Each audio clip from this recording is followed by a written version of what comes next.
नमस्कार, हॅपी फ्लेवर्सचं स्वागत. आज आम्ही तवशा इडली कशी करची म्हणून पळय चप्पीडली जाल्यार फक्त मीठ मिरसांगनी असत एक तरण्याची तवशी घेवन धुवन किसून दवरा ती मागीर ते पिळून काढून त्याची रोस सेपरेट करात. 2 तरणी मिरसांगनी एक सान अल्ले कुडको काढून कुच्चल करून दवरन एक मुक्काल कप तितले सोय कांती आती चटणी करची जाल्यार चडते सोय कांतून ताकी एक मिरसांग चड घाली येता.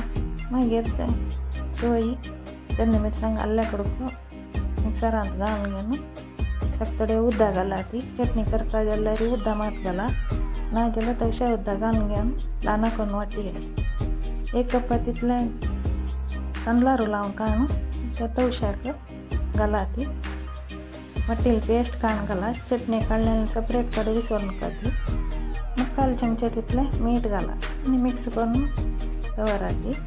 कडे कोथंबरी पल्ल घेवन धुवन पचल करायला ऐकून मागीर ते हांवें काढून पिठा घाला ती आणि जाय जाल्यार थोडे तवशा उद्दा घालून घेवन मिक्स करून घेवन 15 मिनिट ती तशी दांकून दवरा ती. मागीर इडली हट्टी काढून ताका तेल नाव तूप सारोवन पीठ घालून पेडावणान ते एक 15-20 मिनिट ते दांकून शिजयत. मागीर काढून तो दवरून चिकनी उतरी स्पुनांनी सेपरेट करून घेवन एक बाउला घाला ती आणि प्लेटांक घालून घेवन चटणी वाटी सर्व करा ती.